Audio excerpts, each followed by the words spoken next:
Assalamualaikum warahmatullahi wabarakatuh. Alhamdulillah. Alhamdulillahillazi arsala rasulahu bil huda wa dinil haq liyujhirahu ala dini kulli wa kafa billahi syahida. Alhamdulillah ala kulli hal. Alhamdulillahillazi hadana li hadza linahdiya an hadana Allah. Allahumma shalli ala sayyidina Muhammad wa ala alihi wa ashabihi ajma'in wa man tabi'ahum bi ihsan ila yaumiddin. Saudaraku, para dermawan dimanapun Anda berada, masih berjumpa dengan saya di hari Senin 13 Juni 2022 atau di bulan Zulkaidah ya, tanggal 13 di bulan Masehi ya, Hijriah ya. Saudaraku yang nikmat Allah Subhanahu wa taala, segala puji bagi Allah atas semua nikmat dan karunia yang Allah berikan kepada kita, sehingga Allah masih memberikan kepada kita nikmat iman, nikmat Islam ya. Dan tentunya nikmat sehat, nikmat kedua setelah nikmat iman dan nikmat Islam ya. Saudaraku yang rahmat Allah Subhanahu wa taala, masih di pembahasan buku kita Fadil Amal pemberian Umi Solehah Dr. Sri Listiawati. Mudah-mudahan bukunya ini bermanfaat buat saya dan buat Umi, juga buat para dermawan sekalian yang mau menyimak, memperhatikan, mendengarkan video-video kelanjutan daripada kisah-kisah orang-orang soleh. Ya, mudah-mudahan ada ilmunya. Walaupun saya nggak punya ilmunya, tapi di buku ini ilmunya banyak. Karena ini orang soleh nih. Penyusulnya Syekhul Hadis Maulana Muhammad Zakaria Al-Handalawi rahmatullahi. Saudaraku yang dirahmati Allah Subhanahu wa taala, masih di bab kedua, yaitu tentang kisah-kisah orang-orang yang senantiasa takut kepada Allah Subhanahu wa taala. Sejatinya kita memang harus menumbuhkan rasa takut kita kepada Allah Subhanahu wa taala. Sejatinya rasa takut kalau kita amal-amalan kita tidak diterima oleh Allah Subhanahu wa taala. Takut kalau kita jauh dari Allah, takut kalau kita nggak bisa beribadah kepada Allah Subhanahu wa taala, takut kalau kita ini wafatnya dalam keadaan su'ul khotimah, takut kalau kita nanti diazab, takut kalau kita disiksa kubur, takut kepada Allah, takut kepada Rasulullah, takut kepada ulama-ulama soleh yang senantiasa mengajarkan kita tentang ilmu. Saudaraku yang dirahmati Allah Subhanahu wa taala, menumbuhkan rasa takut itu sangat diperlukan dalam diri pribadi seorang muslim tentunya. Juga diimbangi dengan perasaan khauf, roja. Takut, khauf, roja adalah harapan. Berharap kiranya kita jangan sampai kita disiksa sama Allah. Berharap, roja kepada Allah. Kiranya kita jangan dijauhi oleh Allah. Jangan sampai kita tersesat dan disesatkan oleh Allah Subhanahu wa taala. Kalau kita masih banyak dosa-dosa, maka senantiasa kita mohon ampun kepada Allah. Nah, mohon ampun kita, istighfar kita kepada Allah Subhanahu wa taala, itu merupakan bentuk rasa takut kita kepada Allah Subhanahu wa taala, bentuk harapan kita kiranya Allah masih memberikan ampunan kepada kita, dan kita tidak pernah berputus asa dari rahmat Allah Subhanahu wa taala tentunya. Saudaraku, para dermawan peduli rakyat Indonesia dimanapun Anda berada, relawan-relawan Anies Baswedan, di buku ini, di buku Fadil Amal ini tentang kisah-kisah orang-orang yang senantiasa kepada Allah Subhanahu wa taala akan kita bacakan ya. Karena memang saya ilmunya cuma bisa membaca. Saya nggak punya ilmu, saya bukan ustadz. Saya orang bodoh, orang yang banyak dosanya, ingin memperbaiki diri, ingin cerdas, pintar seperti Anda. Ya, saudara rahmat Allah Subhanahu wa taala. Kisah-kisah tentang perasaan orang-orang yang takut kepada Allah Subhanahu wa taala ini ada di dalam Al-Qur'an. Dan tentunya juga ada di dalam hadis baginda Nabi Muhammad Sallallahu Alaihi Wasallam. Dan kisah-kisah orang soleh tidak mungkin diceritakan semuanya di buku ini. Namun secara ringkas harus kita pahami bahwa perasaan takut kepada Allah Subhanahu Wa Taala adalah intisari kesempurnaan dalam beragama. Jadi rasa takut itu inti daripada kesempurnaan dalam beragama ternyata. Ya. Jadi kalau intinya nggak ada, susah juga. Karena memang di dalam beragama ini harus ada rasa takut kepada Allah, kepada Rasul, kepada orang tua, ya, kepada guru, ya. Dalam takut karena Allah, takut Allah marah kalau kita durhaka sama guru, kalau kita kurang ajar sama guru, kita durhaka sama orang tua, takut sama Allah. Jadi ketakutan kepada itu muaranya kepada Allah Subhanahu wa taala. Takut kalau kita mencuri, takut kalau kita berzina, takut kalau kita berbuat dosa, takut semuanya takut karena Allah Subhanahu wa taala. Ya. Saudaraku yang dirahmati Allah Subhanahu wa taala. Jadi rasa takut itu merupakan intisari kesempurnaan dalam beragama. Baginda Rasulullah SAW bersabda, akar segala kebijaksanaan adalah perasaan takut kepada Allah Subhanahu wa taala. Ternyata perasaan takut itu adalah akar daripada segala kebijaksanaan. Jadi kalau kita bijaksana itu harus punya, ada akarnya. Nah, akarnya itu akarnya itu yang kuat, pondasinya itu adalah rasa takut kepada Allah Subhanahu wa taala. Benar juga sih. Karena akar itu kan dia pondasi ya, kuat ya. Jadi kalau misalnya orang tidak takut sama Allah, orang nggak mau macam-macam. Artinya masih mikir lah. Artinya kalaupun misalnya orang itu lalai tapi tidak kebablasan, cepat kembali. Karena ada rasa takutnya kepada Allah Subhanahu wa taala. Sebaliknya, kalau orang yang nggak ada rasa takut kepada Allah Subhanahu wa taala ya terus saja, dan dia nggak merasa kalau dosa menyembah berhala, menyembah sapi, menyembah sesembahan selain Allah Subhanahu wa taala, dia tidak ada merasa takut karena dia pikir sembahan-sembahan itu adalah sesembahan-sesembahan yang biasa saja, padahal itu sungguh luar biasa mengundang kemurkaan Allah Subhanahu wa taala. Saudaraku yang rahmat Allah Subhanahu wa taala, jadi akar kebijaksanaan kata Rasulullah SAW adalah rasa takut kepada Allah Subhanahu wa taala. Sayyidina Umar radhiyallahu anhu, ini sahabat Nabi yang mulia, sangat sering menangis karena takut kepada Allah Subhanahu wa taala. Bayangkan, Umar itu tokoh yang sangat keras, tegas, pemberani, bahkan setan pun takut sama Umar ya. Tapi di balik kerasnya Umar, di balik tegasnya Umar radhiyallahu an, ada sifat kelembutan di dalam dirinya. Kenapa dia bisa lembut? Karena dia takut kepada Allah Subhanahu wa taala. Ternyata orang sekeras Umar itu sering menangis. Menangis bukan karena apa namanya, ada musuh, bukan, justru musuh takut. Setan aja takut, apalagi musuh. Setan takut. Tapi Umar sering menangis karena dia takut kepada Allah Subhanahu wa taala. Sehingga matanya Umar sembab merah ya. Subhanallah. Suatu ketika ada seorang yang memperhatikannya. Dia berkata kepada orang itu, "Tampaknya engkau heran melihat aku menangis," kata Umar. "Sungguh matahari pun menangis karena takut kepada Allah Subhanahu wa taala," kata Umar. Dan di riwayat yang lain dia berkata, "Bulan pun menangis karena takut kepada Allah Subhanahu wa taala." Artinya, semua ciptaan yang ada di langit dan bumi ini, tata surya, matahari, bulan, bintang, pohon-pohon, bumi, gunung, itu takut kepada Allah Subhanahu wa taala. Ya, luar biasa. Begitu kata Umar. Matahari, bulan pun menangis karena takutnya kepada Allah Subhanahu wa taala. Ketika seorang sahabat muda sedang membaca Al-Quran, lewatlah baginda Nabi SAW, ini kisah lain ya. Artinya masih dalam pembahasan tentang orang yang takut ya. Ketika ada sahabat muda yang sedang baca Al-Quran, lewatlah baginda Nabi SAW. Kemudian ketika bacaan pemuda itu sampai pada ayat Al-Quran yang berbunyi, فَإِذَا انشَقَّتِ السَّمَاءُ فَكَانَتْ وَرْدَةً كَدِحًا. Maka apabila langit telah terbelah dan menjadi merah mawar seperti kilapan minyak. Jadi, apabila langit terbelah dan menjadi merah mawar ya, seperti kilapan minyak merah gitu kan, cahayanya begitu dahsyatnya, maka bulu roma pembaca tadi tegak dan menangis. Jadi pemuda ini dia berdiri, dia merinding ya, dan menangis tersesak-sesak sehingga nafasnya hampir putus. Ia berkata, "Ya Allah," kata dia, "bagaimanakah keadaanku bila langit telah terbelah saat kiamat?" Dia membayangkan kiamat itu saat itu terjadi pada dirinya. "Sungguh malang nasibku." Lalu baginda Nabi SAW bersabda kepadanya, "Wahai pemuda, tangisanmu telah menyebabkan para malaikat pun ikut menangis." Jadi orang yang menangis karena takut kepada Allah tuh ternyata membuat malaikat-malaikat Allah pun menangis, ikut menangis. Masya Allah, luar biasa sekali ya.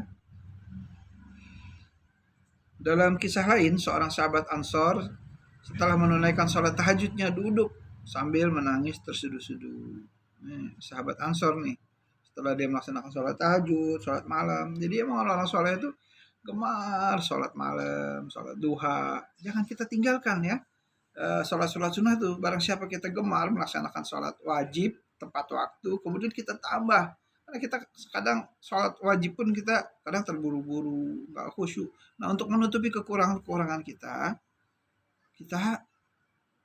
bantu dengan sholat sunnah, ya, sholat nafilah, sholat qabliyah, ba'diyah, sebelum, sesudah, kemudian sholat tahajud, sholat duha. Kalau sholat tahajud itu sholat yang dikala orang sedang nyenyak tertidur, pulas, dia terbangun. Disitulah dia, makanya orang yang senang sholat tahajud itu orang yang diangkat derajatnya di sisi Allah Subhanahu wa taala. Karena orang pada tidur semua. Kalaupun ada yang bangun, belum tentu juga sholat tahajud, bisa jadi karena kerja. Karena nonton bola, beda sama orang yang sholat tahajud. Mengadahkan kedua telapak tangannya, memohon kepada Allah.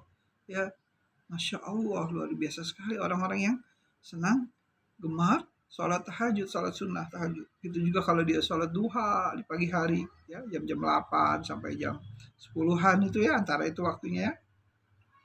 Maka dia akan dibukakan pintu-pintu rezekinya. Kalau rezekinya susah, seret, ya mintalah kepada Allah, perbanyak sholat duha. Nah, nanti sama Allah akan dimudahkan rezekinya. Apakah rezeki itu berbentuk uang, jabatan, pekerjaan, kesehatan, apapun, itu adalah rezeki dari Allah Subhanahu wa taala. Saudaraku yang dirahmati Allah Subhanahu wa taala, nah tatkala sahabat ini dia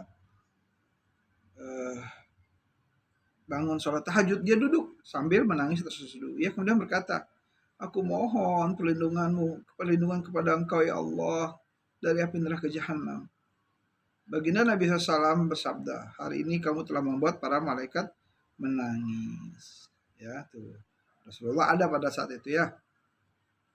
Jadi tangisan orang-orang soleh, tangisan orang-orang yang takut kepada Allah, itu membuat malaikat pun iba, membuat malaikat pun menangis terseduh-seduh ya. Saudaraku yang dapat Allah Subhanahu wa taala, pegal juga nggak apa-apa ya. Lututnya dinaikin sedikit. Saudaraku yang dapat Allah Subhanahu wa taala, ada lagi seorang sahabat yang bernama Sayyidina Abdullah bin Rawahah. Sahabat mulia nih ya. Dia menangis sedih. Dia terseduh-seduh. Ketika terlihat oleh istrinya Rawahah ini, istrinya pun langsung menangis. Sayyidina Abdullah bin Rawahah radhiyallahu bertanya, "Mengapa kamu menangis?" Jadi dia nangis, istrinya nggak, suaminya nangis, ikut nangis juga. Gitulah kira-kira. Menangis ya.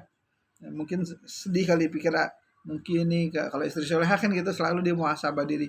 Ini mungkin gara-gara saya nih sama suami tadi nyakitin hati kata-katanya. Ini peka, kalau istri harus solehah itu peka.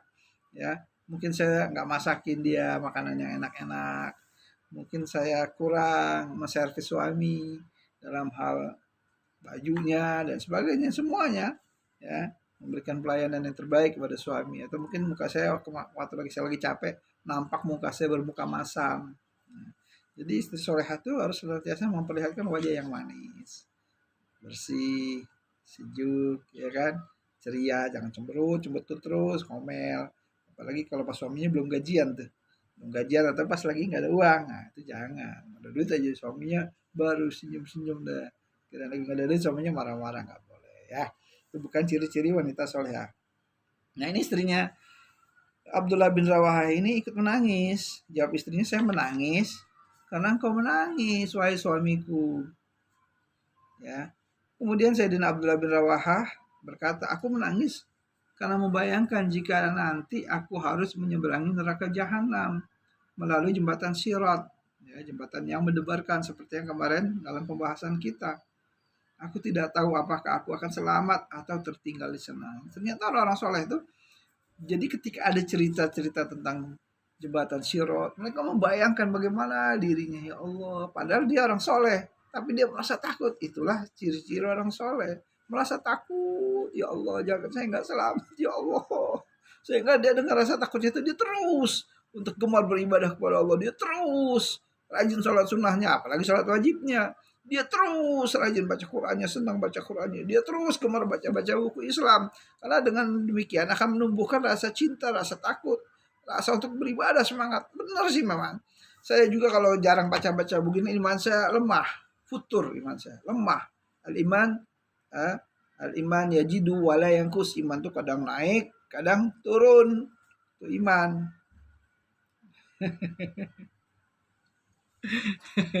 Astagfirullahaladzim. Kalau amin dan lagi amin. Kalau amin, kalau turun, nah beli kapsul romantis punya saya. Astagfirullahaladzim. Saudaraku yang dirahmati Allah Subhanahu wa taala, jadi iman tuh yajidu wala yanqus. Iman tuh kadang naik, kadang turun. Nah, ketika iman kita lagi lemah itu biasanya kita jarang baca buku Islam, kita jarang sholat sunnah, jarang baca Quran, jarang bergaul sama orang soleh, jauh dari masjid, nggak pernah sholat ke masjid, nggak. Yang dibaca WA selalu bukan yang baik-baik, tapi politik mulu, bukan nggak boleh politik, boleh, apalagi kita politiknya politik yang santun, politik yang memilih orang-orang soleh ya, diantaranya Anies Baswedan ya. Nah, insya Allah milih, pokoknya pilihlah orang yang soleh, partainya partai orang soleh, misalnya PKS yang udah terbukti kan sama rakyat selalu dekat, nah itu dipilih ya. Nah saudara kan rahmat Allah Subhanahu Wa Taala, nah orang-orang soleh ini senantiasa dia hatinya mudah tersentuh, pernah menangis, dia membayangkan dirinya, jangan-jangan dirinya ini apa namanya, nggak selamat bisa melewati jembatan yang Shiratal Mustaqim seperti yang dialami, yang dibayangkan oleh sahabat Nabi yang mulia nih, Abdullah bin Rawaha ya. Aku menangis karena membayangkan jika nanti aku harus menyeberangi neraka jahanam melalui sirat. Aku tidak tahu apakah aku akan selamat atau tertinggal di sana, di dalam kitab Qiyamul Lail. Saudaraku nama Allah Subhanahu Wa Taala, suatu ketika Sayyidina Zurarah bin Aufa radhiyallahu anhu sedang mengimami sholat di dalam masjid. Ya, ini ada seorang lagi nih orang-orang soleh nih, salafus soleh lain yang bernama Sayyidina Zurarah bin Aufa radhiyallahu sedang mengimami sholat di masjid. Nah, dia ketika membaca surat Faiza nukira fin nukur fadzalika yauma izin yaumun asir. Maka apabila ditiup sangkakala, maka pada waktu itu adalah waktu datangnya hari yang sulit. Ia terkesan sehingga terjatuh dan luar biasa. Dan dia meninggal dunia. Lalu orang-orang membawa jenazahnya ke rumahnya. Masya Allah. Artinya dia begitu meresapi, menghayati ayat Al-Quran ini. Ya, sehingga diulang-ulang itu. Sampai dia akhirnya terjatuh dan meninggal dunia. Faiza nukira fin nukur fadzalika yauma izin yaumun asir. Maka apabila ditiup sangkakala, maka waktu itu adalah waktu datangnya hari yang sulit. Nauzubillah ya Allah, ampun dosa hamba ya Allah. Kemudian ia terkesan dengan ayat itu sehingga ia terjatuh dan langsung meninggal dunia. Lalu orang-orang membawa jenazahnya ke rumahnya. Begitulah pribadi-pribadi orang yang soleh, senantiasa meresapi, menghadirkan rasa takut, khauf ya kepada Allah Subhanahu Wa Taala.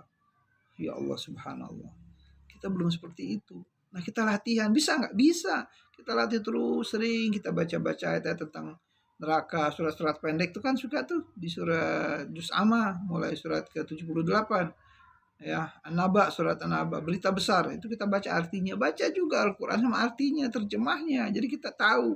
Kalau cuma Qurannya doang, kita nggak tahu artinya, kita bingung juga. Nah, baca pelan-pelan, diresapi, berulang-ulang, biar berkesan. Nah, subhanallah ya. Sampai orang itu, orang yang mulia ini, salafus soleh ini, dia meninggal akhirnya. Namanya Sayyidina Zurah bin Aufa radhiyallahu anhu, yang sedang mengimami sholat di dalam masjid. Kata Syekh Khulaid rahimahullah alaih sedang sholat. Ketika Syekh Khulaid rahmatullah alaih, dia sedang sholat dan bacanya sampai ayat Kullu nafsin za'iqatul maut. Kullu nafsin za'iqatul maut. Tiap-tiap jiwa akan merasakan mati.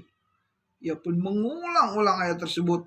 Tiba-tiba terdengar dari sudut rumahnya, berapa kali kamu hendak mengulang-ulang ayat itu? Jadi Syekh Khulaid ini dia kalau sholat begitu tuh. Kullu nafsin za'iqatul maut. Kullu nafsin za'iqatul maut. Tiap-tiap jiwa akan merasakan mati. Dia berulang-ulang terus. Ya, sehingga terdengarlah suara dari sudut rumahnya. Berapa kali kamu hendak mengulang ayat-ayat tersebut? Bacaan telah menyebabkan kematian 4 jin. Oh, bayangkan tuh, dia baca ayat itu jin sampai mati tuh. Masya Allah. Dia meresapi, orang-orang sampai dia nangis. Kita lihat kan kalau kita suka sholat, apa namanya tuh, taraweh, imam Masjidil Haram, imam Masjid Nabawi, imamnya tuh sampai menangis segugukan. Masya Allah, luar biasa, itu luar biasa sekali. Saya sendiri belum bisa seperti itu.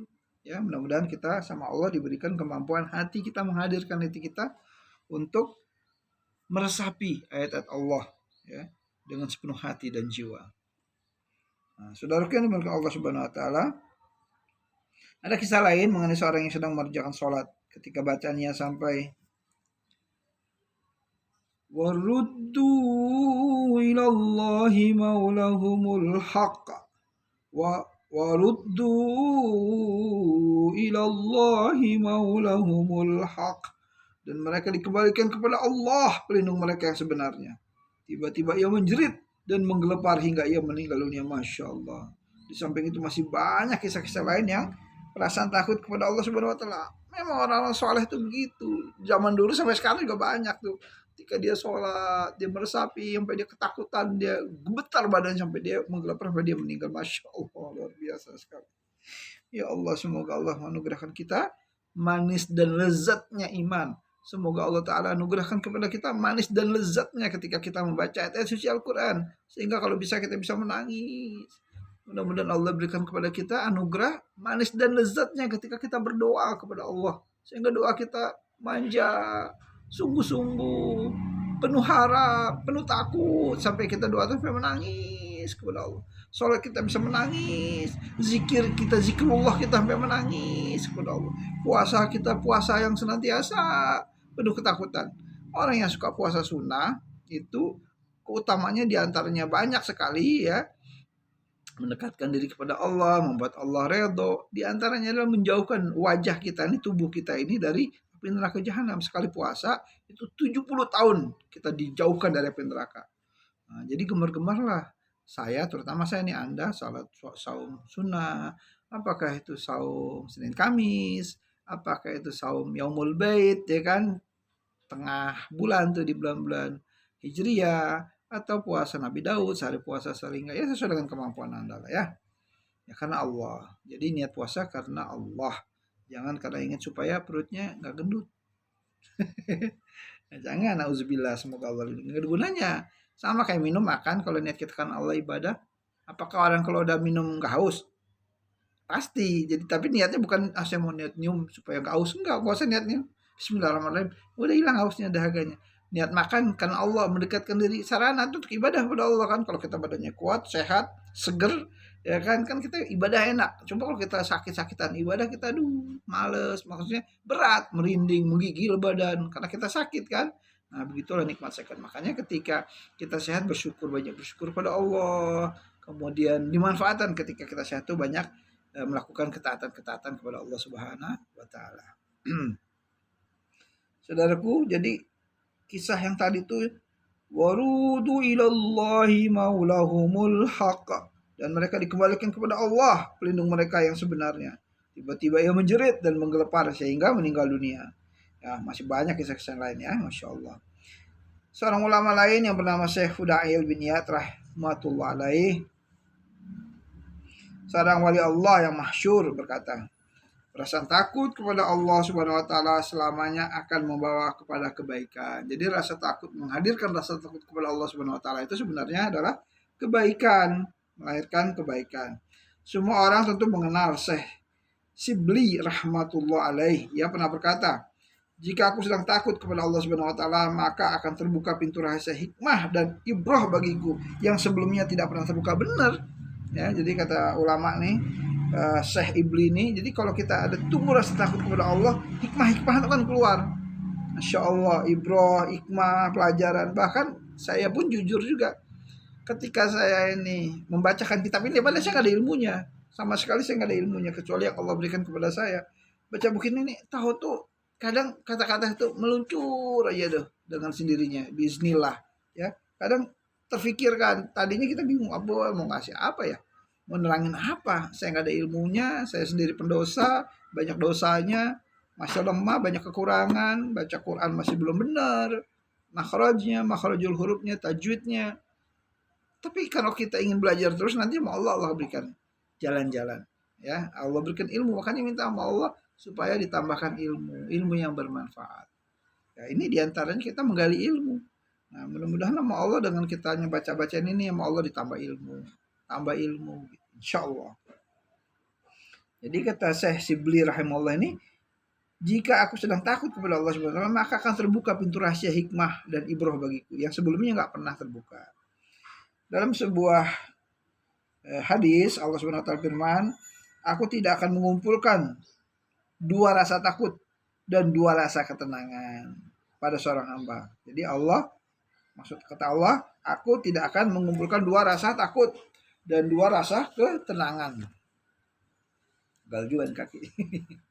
Ya, dalam sebuah hadis Allah Subhanahu wa taala firman, aku tidak akan mengumpulkan dua rasa takut ya dan dua rasa ketenangan pada seorang hamba. Jika ia tidak takut kepadaku di dunia, nah ini perhatikan ya, aku tidak akan mengumpulkan dua rasa takut dan dua rasa ketenangan pada seorang hamba. Jika ia tidak takut kepadaku di dunia, maka kelak aku akan menjadikannya ketakutan pada kiamat. Jadi kalau di dunia ini kita nggak ada rasa takut kepada Allah, maka nanti di kiamat pasti ada ketakutan, pasti itu dikubur ya pada sebagainya. Tumbuhkan rasa ketakutan. Jika ia takut kepadaku di dunia ini, maka aku akan memberinya ketenangan di akhirat. Jadi ketika kita ada rasa takut sama Allah di dunia ini, maka Allah akan berikan ketenangan nanti di akhirat. Makanya harus kita latih tuh rasa takut kita kepada Allah Subhanahu wa taala di dunia nih. Nah, sedangkan kalau orang yang nggak takut sama Allah di dunia, maka nanti rasa takutnya akan Allah berikan di akhirat. Nauzubillah.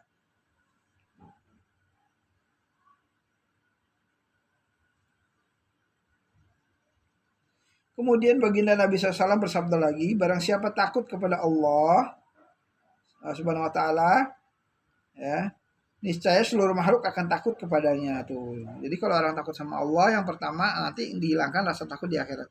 Kedua, kalau dia rasa takut kepada Allah, dia hanya takut sama Allah, maka seluruh makhluk akan takut kepadanya. Jadi kalau kita takut sama Allah, malah makhluk-makhluk pada takut sama kita. Nah, itu subhanallah janji Allah tuh. Nah, ini menurut kita amalin ya. Jadi kalau kita takut sama Allah, makhluk-makhluk tuh pada takut sama kita. Makanya pernah dengar cerita kalau dulu Ali bin Abi Thalib ngusir singa. Jadi bukan Alinya takut, tapi singanya yang takut sama Ali bin Abi Thalib. Masya Allah, di padang pasir itu ya. Masya Allah. Jadi Ali nggak ada rasa takutnya. Pemuda yang pemberani. Walau Rasulullah hijrah ke Madinah yang tidur Ali. Hilang, urat takutnya udah hilang. Kecualinya kepada Allah Subhanahu wa taala. Luar biasa Ali. Assalamualaikum ya Ali. Assalamualaikum ya Ali. Radhiyallahu anhu. Jadi barang siapa takut kepada Allah Subhanahu wa taala, maka niscaya seluruh makhluk akan takut kepadanya. Sebaliknya, jika ia takut kepada selain Allah, nah, takutnya nih sama makhluk, sama bos, sama atasan, takut terlambat kerja, tapi nggak takut terlambat sholat. Takut kalau ketahuan sama makhluk berbuat dosa, tapi nggak takut sama Allah. Ini harus kita latih. Astagfirullahaladzim. Ya Allah, ampuni dosa kami, ya Allah. Tambahkan rasa takut kami kepadamu, ya Allah. Amin ya rabbal alamin. Sebaliknya kalau dia takut kepada selain Allah, maka niscaya seluruh makhluk akan membuatnya takut. Jadi kalau kita takutnya selain kepada Allah sama makhluk, maka makhluk-makhluk itu nggak akan takut sama kita. Makanya orang-orang sahabat Nabi itu berani-berani kan, gagah-gagah. Mereka kalau jalan menghadapi orang-orang kafir, pemberani-pemberani.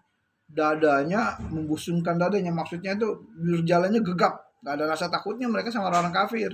Sebaliknya orang-orang kafir ada takut sama mereka.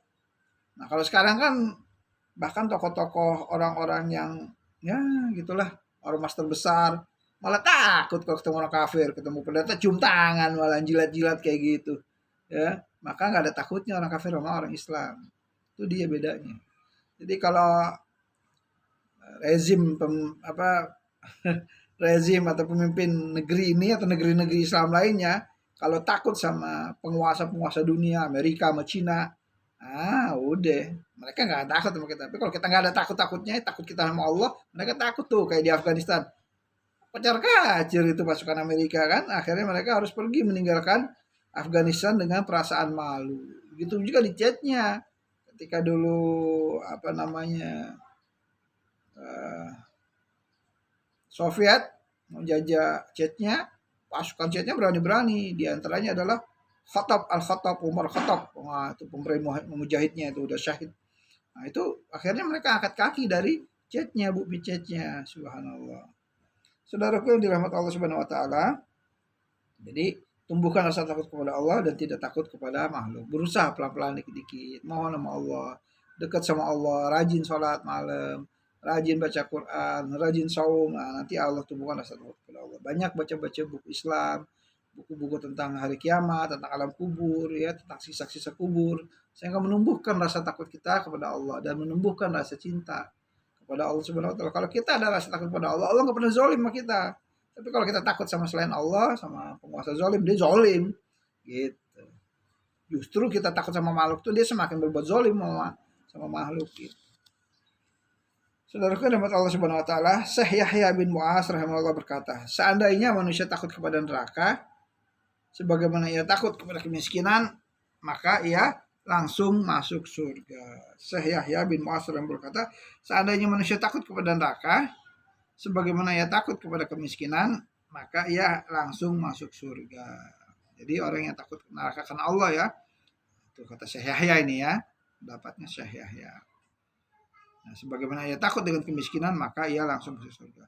Syekh Abu Sulaiman Darani rahmatullah alaih berkata, akan rusak hati yang kosong dari rasa takut kepada Allah. Bahkan hati kita bisa rusak tuh kalau kita nggak ada rasa takut kepada Allah Subhanahu wa taala, nggak takut kalau nggak sholat, nggak takut kalau nggak baca Quran, nggak takut kalau kita itu menjalani perintah-perintah Allah, nggak ada rasa takutnya kalau kita nyolong, mencuri, korupsi, nggak ada takutnya kalau kita nipu orang, nggak ada takutnya kalau kita itu durhaka sama suami, nggak ada takutnya kalau kita itu zolim kepada istri, nggak ada takutnya kalau kita zolim dengan anak-anaknya, nggak ada takutnya kepada Allah kalau kita durhaka kepada orang tua kita, nggak ada rasa takut kepada Allah, maka itu berarti hatinya rusak, ya, hatinya kosong. Baginda Nabi SAW bersabda, wajah yang dibasahi air mata yang senantiasa menangis karena takut kepada Allah Subhanahu wa taala, meskipun sebesar kepala lalat, nah, neraka akan diharamkan untuk menyentuh, membakar wajah tersebut. Masya Allah. Jadi orang yang takut kepada Allah ada rasa takut pada Allah, ya Allah menangis dia. Dia menghayati Allah, takut tiap hari dia tumbuhkan rasa takut kepada Allah Subhanahu wa taala. Maka air mata itu ya yang membasahi wajahnya, pipinya, itu akan diharamkan api neraka jahanam menyentuhnya. Bahkan ya, saya pernah baca orang yang nangis pada berdoa dia nangis, zikrullah dia nangis, ingat Allah, nangisnya bukan karena banyak utang. Astagfirullahaladzim, nangis dia baca Quran menangis, apalagi yang dibacanya ayat tentang azab, tentang alam kubur, dia menangis takut kepada Allah. Sholat dia menangis kepada Allah.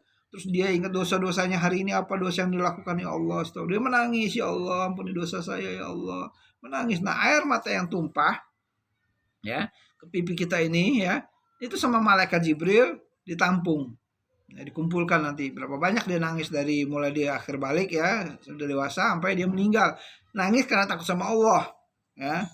Nah itu dikumpulkan karena dia takut sama Allah, dikumpulkan. Nanti air neraka jahanam itulah, air mata itulah untuk menyiram ya di sekujur tubuhnya, api neraka jahanam itu nggak bisa meredam api neraka jahanam, nggak bisa bakar dirinya tuh. Masya Allah. Wallahu a'lam bishawab. Wajah yang dibasah air mata menangis serta takut kepada Allah Subhanahu wa taala, meskipun sebesar kepala lalat, neraka akan diharamkan menyentuh wajah tersebut. Beliau juga bersabda nih, jika hati seorang mukmin bergetar, bergemuruh ya karena takut kepada Allah Subhanahu wa taala, maka gugurlah dosa-dosanya. Masya Allah. Masya Allah. Ciri-ciri orang bertakwa tuh diantaranya apabila disebutkan nama-nama Allah, disebut nama Allah, disebut nama Rasulullah SAW, bergemuruh hatinya, bergetar jiwanya. Ya, Masya Allah. Itu luar biasa ciri-ciri orang bertakwa kepada Allah, beriman kepada Allah. Nah, jika hati seorang mukmin bergetar, bergemuruh ketika nama Allah Subhanahu wa taala tersebut, senang dia nama Allah sebut, senang dia menyebut-nyebut nama Allah, senang dia mengagungkan Allah, senang dia, gemar dia membesarkan Allah, gemar dia membicarakan kagungan Allah Subhanahu wa taala. Masya Allah, maka gugurlah dosa-dosanya sebagaimana daun yang kering berguguran dari pohon, Sabda Nabi SAW yang lain, seseorang yang menangis karena takut kepada Allah Subhanahu Wa Taala, ia tidak akan masuk neraka seperti susu tidak akan kembali lagi, ya, ke ininya, ke tempatnya, ya, maksudnya ke tempat susu. Bahasanya agak porno-porno dikit nih, keputing. Astagfirullahaladzim. Maaf ya. Ya, ini bukan porno sih, ini kan ilmu ya. Jadi eh, tidak akan masuk neraka. Nah, seorang yang menangis karena takut kepada Allah Subhanahu Wa Taala, ia tidak akan masuk seperti susu, tidak akan kembali lagi ke apa namanya tuh, ke tempatnya lah, maksudnya gitu ya, biar enak bahasanya. Ya. Seorang sahabat bertanya, Uqbah bin Amr radhiyallahu anhu bertanya kepada baginda Nabi SAW, tunjukkanlah kepadaku jalan menuju keselamatan. Baginda Nabi SAW menjawab, jagalah lisanmu dan perbanyaklah tinggal di rumah sambil menangis mengingat dosa-dosamu. Jadi ternyata ini jalan menuju keselamatan diantaranya menjaga lisan. Astagfirullahaladzim, ya Allah. Lisannya memang kita ini nggak bertulang ya. Gampang banget, astagfirullahaladzim, ya Allah. Gampang ngejelekin orang, gampang menghina orang, gampang mencaci orang, gampang memfitnah orang, gampang memburuk-burukkan orang walaupun orang itu buruk. Astagfirullahaladzim. Ini emang, ya Allah, doakan saya para jemaah sekalian biar saya termasuk hamba Allah yang bisa melatih diri saya untuk menjaga mulut saya ini untuk tidak menjelek-jelekan saudara muslimnya. Ya, berat itu dosanya, seperti kita memakan bangkai daging saudara muslimnya kita sendiri. Mau nggak makan daging bangkai busuk? Nggak mau kan? Nah, seperti itulah perumpamannya orang yang suka membicarakan keburukan saudara-saudaranya. Walaupun emang misalnya buruk orang itu. Nah, justru karena dia buruk diomongin, itu kita namanya ghibah. Nah, itu nggak boleh. Kalau nggak ada kita dusta. Maka berat kan? Astagfirullahaladzim, ya Allah, ampun dosa sampai. Untung saya nih baca-baca buku ini nih. Ya Allah, tunjuk yang pakai jalan yang lurus ya Rob. Amin ya Rabbal alamin. Begitu juga dengan Anda para dermawan sekalian yang dirahmati Allah Subhanahu wa taala. Jadi, jalan menuju keselamatan jaga lisan. Ya, yang baik-baik aja. Apalagi kalau kita latih lisan ini basah menyebut nama Allah Subhanallah walhamdulillah wala ilaha illallah wallahu akbar. Kayak Arifin Ilham. Subhanallah walhamdulillah wala ilaha illallah wallahu akbar. Ya, atau kita banyak-banyak membaca kalimat tauhid, la ilaha illallah Muhammadur Rasulullah, la ilaha illallah Muhammadur Rasulullah. Tuh. Subhanallah wa bihamdi, subhanallah wa bihamdi, subhanallahil azim, subhanallah wa bihamdi, subhanallahil azim. Nah, itu doa-doa itu zikir-zikrullah itu membuat berat timbangan. Subhanallah adada khalqi wa ridha nafsi wa zinata arsi wa midada kalimati. Subhanallah. Ini doa-doa itu doa-doa yang luar biasa sekali. Basah lisan ini menyebut nama Allah, mengagungkan Allah, ketemu orang Masya Allah, apa kabar, Masya Allah, salam, ketemu orang Assalamualaikum, menyebarkan salam, selalu kebaikan-kebaikan. Orang yang gemar begini nih, ini selamat lisannya insya Allah. Senantiasa lisannya mengagungkan, membesarkan Allah, nama-nama Allah, ya, menghafalkan huwallahu allazi la ilaha illahu alimul ghaibi wasyahada warahmanur rahim wallahu allazi la ilaha illahu al-malikul quddus salamul mu'min muhaiminul azizul jabbarul mutakabbir subhanallah amma yusrikun wallahul khaliqul bari'ul musawwiru lahul asmaul husna yusabbihu lahu ma fis samawati wal ard wa huwal azizul hakim. Nah, orang yang gemar menyebut-nyebut nama Allah dengan Asmaul Husna, nah, itu Masya Allah luar biasa. Jadi selamat tuh orang yang jaga lisannya dan perbanyak tinggal di rumah sambil menangis mengingat dosa-dosa. Bukan di rumah nonton TV melulu, nonton TV berjam-jam, ya nggak main HP, enggak lagi kan, waduh, itu astagfirullahaladzim. Ya maksudnya di rumah tuh nggak kemana-mana, langkah kakinya tuh nggak ke tempat-tempat maksiat dan sebagainya ya. Saudaraku yang dirahmati Allah Subhanahu wa taala, Sayyidina Aisyah radhiyallahu bertanya kepada baginda Nabi SAW, adakah di antara umatmu yang akan masuk surga tanpa hisab? Ini bertanya nih Aisyah radhiyallahu anha, istri Nabi yang cantik, jelita, solehah.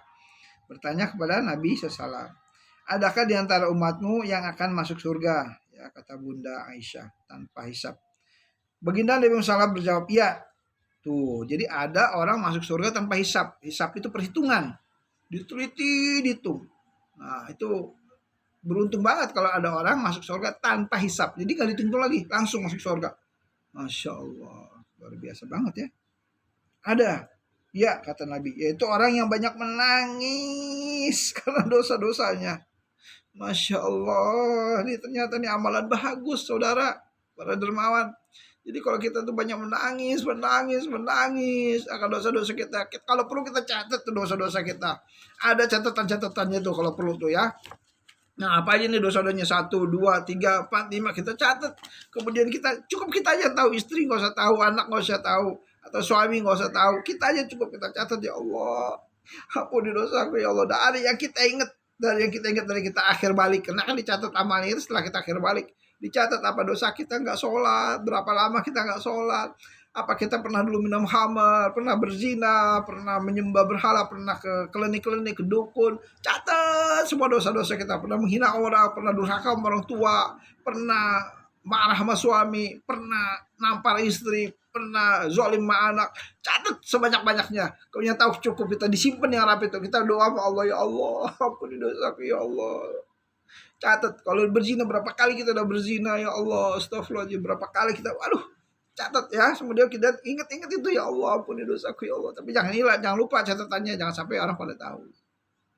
Minta ampun pada Allah, ya Allah, ampuni dosa saya, Allah. Bayangkan kalau kita hari ini meninggal, astagfirullahaladzim, gimana dengan catat itu dan sebagainya ya. Masya Allah. Jadi mengingat dosa-dosanya ya. Jadi kata Sayyidina, saya ulangi, kata Aisyah radhiyallahu an, Bunda Aisyah radhiyallahu an, bertanya kepada Nabi, adakah di antara umatmu yang akan masuk surga tanpa hisab? Kata Aisyah pada baginda Nabi Muhammad SAW, ya ada, yaitu orang yang banyak mengingat dosa-dosanya, ya menangis karena mengingat dosa-dosanya. Ya, baginda bersabda, tidak ada tetesan yang dicintai Allah Subhanahu wa taala melebihi 2 tetesan. Masya Allah. Tidak ada tetesan yang dicintai Allah Subhanahu wa taala melebihi 2 tetesan. Pertama, tetesan air mata yang menangis takut kepada Allah Subhanahu wa taala. Yang kedua, tetesan darah yang jatuh di jalan Allah Subhanahu wa taala, yaitu tetesan yang tumpah, yang berdarah dia karena berjuang di jalan Allah fi sabilillah. Mati dia. Tumpahan tetesan darahnya itu disukai sama Allah. Ya, dicintai Allah, sama tetesannya menangis. Nangis takut sama Allah. Takut kalau kita tuh berbuat zalim sama istri, takut kalau kita tuh durhaka sama suami, takut kalau kita durhaka sama orang tua, takutnya kepada Allah, bukan kepada makhluknya tapi kepada Allah. Takut kalau kita zalim, tidak bertanggung jawab pada istri sama anak-anak. Takut kalau kita belum maksimal ibadahnya sama Allah. Takut kalau amal kita tidak diterima oleh Allah Subhanahu wa taala. Takut kalau kita makan yang haram-haram. Takut kalau kita matanya selalu gemar kepada yang haram-haram. Takut kalau telinga kita senang dengarnya yang haram-haram, gibah, munjingin orang dan sebagainya. Takut. Tumbuhkan rasa takut kita kepada Allah, kemudian kita menangis. Ingat dosa-dosa kita. Nah, itu amalan yang luar biasa, yang kalau dia benar-benar itu istiqomah sampai dia mati karena dia takut, dia menangis, dia takut, dia menangis kepada Allah sampai dia wafat, maka dia insya Allah akan masuk surga tanpa hisab. Masya Allah, semoga Allah berikan kita kemudahan untuk bisa mengamalkannya, insya Allah. Nah, ini saya nambah ilmu lagi nih, ya, nambah ilmu buat saya nih, Masya Allah. Baru saya baca ini, ya udah setua ini baru baca ini. Astagfirullahaladzim, ya Allah. Saudaraku yang rahmat Allah Subhanahu wa taala, sebuah hadis menyebutkan ada 7 golongan manusia yang akan mendapatkan naungan, yang mendapatkan perlindungan, yang tidak akan ada naungan, tidak ada perlindungan, tidak akan ada penjagaan, tidak akan ada keamanan, tidak akan ada pertolongan dari Allah Subhanahu wa taala, ya, di arus ilahi pada hari kiamat. Nggak akan ada nih, ya. Naungan itu kan perlindungan, dijaga sama Allah pada hari kiamat. Salah satunya adalah orang yang senantiasa ingat kepada Allah. Zikrullah. Ini juga membacakan kitab ini bagian kita dari zikrullah insyaallah kepada Allah Subhanahu wa taala. Ya, yang senantiasa ingat kepada Allah, kemudian ya dalam keadaan sendiri, dalam keadaan dia eh, mengingat Allah, ya, kemudian dia meneteskan air mata, dia duduk termenung, dia menangis akan dosa-dosa, seperti ulama tuh, Fudail